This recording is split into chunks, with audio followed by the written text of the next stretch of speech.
Unfortunately, this is not the kind of an introduction you need for this particular lesson, because this is not actually a comic production, but rather it is a sarcastic version. And all of you know that Hitler has made his rise in the army through his speeches. Just like you have Mussolini, just like you have maybe somebody like Winston Churchill, all these were great orators.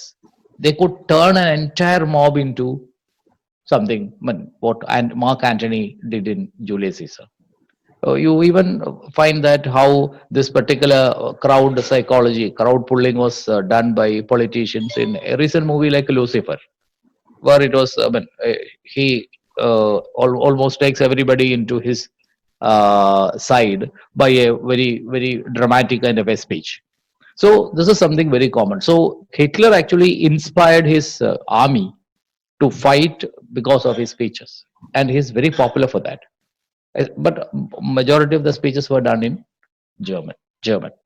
So now we have a situation in which Chaplin imitates Hitler, or sarcastically, ludicrously, comically imitates Hitler.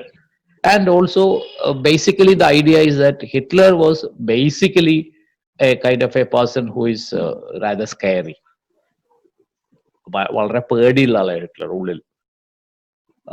And this idea is actually conveyed. But Hitler, as we know, is a great dictator who never cares about anything. He gives orders for. He was a kind of a terror for others. But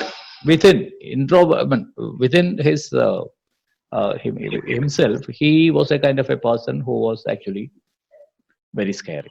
കാരണം വളരെ പേടിത്തോട്ടനായിട്ടുള്ള Hitler വലിയ ധൈര്യശാലിയായിട്ടാണ് പുറത്തേക്ക് കാണിക്കുക. ഹിറ്റ്ലർക്ക് ഒരുപാട് complex ഉണ്ടായിരുന്നു. അതിലൊന്ന് ഉയരമില്ല എന്നുള്ള complex, ഒരുപാട് കോംപ്ലക്സസ് ഉണ്ട്. അപ്പോൾ ഈ ഒരു രീതിയിൽ ഈ ടെക്സ്റ്റിനെ സമീപിക്കുമ്പോൾ ചാപ്ലിൻ എന്ന് പറയുന്ന വ്യക്തി ഹിറ്റ്ലർ എന്ന് പറയുന്ന ആളെ അയാളുടെ എല്ലാ ഇഡിയോസിൻക്രസീസും കൂടെ അഭിനയിച്ച് കാണിക്കുകയാണ് ചെയ്യുന്നത്. അപ്പൊ എങ്ങനെയാണ് ഒരു ഡിക്റ്റേറ്റർ ഉണ്ടാവുന്നത്? ഡിക്റ്റേറ്ററുടെ ഏത് തരം ഭാഷ ഉപയോഗിക്കണം? ഇതിൽ ലാംഗ്വേജ് ഇല്ല, നിങ്ങൾക്ക് എല്ലാവർക്കും അറിയാം. ചാപ്ലിന്റെ സിനിമയിൽ എഴുതി കാണിക്കുക ചെയ്യുക. അപ്പൊ ആ പരിമിതിക്കുള്ളിൽ നിന്നുകൊണ്ടും ഈ ഒരു സാധനത്തിനെ വളരെ ഭംഗിയായിട്ട് ചാപ്ലിൻ ചെയ്തിട്ടുണ്ട്. ഒരു ഡിക്റ്റേറ്റർ എങ്ങനെ, അയാളുടെ ബോഡി ലാംഗ്വേജ് ഒക്കെ നിങ്ങൾക്ക് ശ്രദ്ധിക്കാം. അതിന്റെ ക്ലിപ്പിംഗ് നമ്മൾ കാണിക്കാം, ആക്ച്വലി മൂവിയിലെ ഒറിജിനൽ ക്ലിപ്പിംഗ് കാണിക്കാം. അപ്പോൾ ഈ ഒരു ഡിക്റ്റേറ്ററുടെ ഭരണരീതി എന്താണ്, ഒരു ഡിക്റ്റേറ്റർ എങ്ങനെയായിരിക്കണം എന്നുള്ളത് വളരെ കോമിക്കായിട്ട്, വളരെ ലുഡിക്രസ് ആയിട്ട്, അതായത് അയാളെ ഹിറ്റ്ലർ, ഇതിലൊരു അതിഗംഭീരമായ സീനുണ്ട്, പറ്റുമെങ്കിൽ ഞാൻ കാണിക്കാം. ഈ ഒരു വലിയ ഗ്ലോബ് കാറ്റ് നിറച്ചിട്ട് ഇയാൾ തട്ടിക്കളിക്കുന്നുണ്ട്. ഭയങ്കര രസമുള്ള സീനാണ് ഡിക്റ്റേറ്ററിൽ. അപ്പൊ അത്തരം സീനുകളിലൊക്കെ പിന്നെ പെട്ടെന്ന് അതിന്റെ ഒരു പരിണാമം വളരെ രസമാണ്. ഇയാൾ പേടിച്ചു പോകുന്നതാണ്. അപ്പൊ ഇത്തരം രംഗങ്ങളിലൂടെയൊക്കെ ഹിറ്റ്ലറെ ഒരു പക്ഷേ ലോകത്തിന് ടെററായിട്ടുള്ള ഹിറ്റ്ലറെ തുറന്നു കാണിക്കുകയാണ് ചാപ്ലിൻ ചെയ്യുന്നത്. അപ്പൊ ഇതൊരു കോമഡി അല്ല എന്ന് ഞാൻ പറയുന്നത്. First of all, that is my first point. It is not a real comedy, but this is a kind of a satire. സറ്റയറിൽ എപ്പോഴും കോമഡി ഉണ്ടാവും. സറ്റയർ ഉണ്ടാവണത്തിന് ഒരു ലേശം കോമഡി ഉണ്ടാവണം. ആരെയും ചീത്ത പറയുമ്പോൾ, പരദോഷം പറയുമ്പോൾ ലേശം എരിവും പുളിയും ചേർക്കുക എന്നുള്ള നമ്മളൊരു രീതിയാണ്.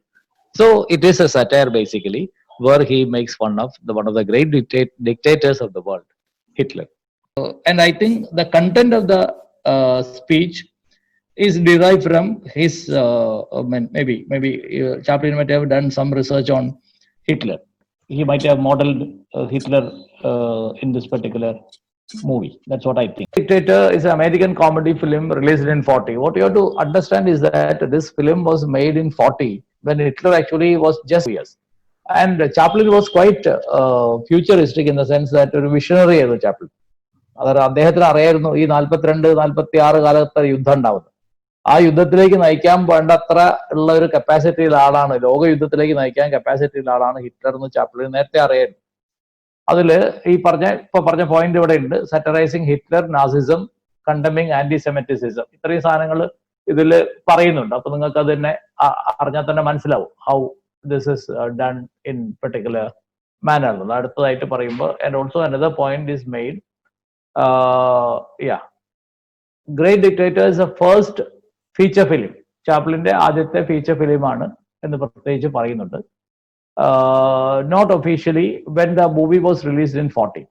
ആദ്യമായിട്ട് നമ്മൾ സൗണ്ട് വെച്ചിട്ട്, ചാപ്ലിന്റെ ഫസ്റ്റ് സൗണ്ട് വെച്ചിട്ടുള്ള മൂവിയാണ് 40 റിലീസ് ചെയ്തത്. ആൻഡ് ആൻഡ്രോയിഡ് ഹെങ്കൽ എന്നുള്ള ഒരു കഥാപാത്രത്തിനെയാണ് ഹിറ്റ്ലർ അവതരിപ്പിക്കുന്നത്. ആ പേരൊക്കെ ഓർമ്മിക്കണം.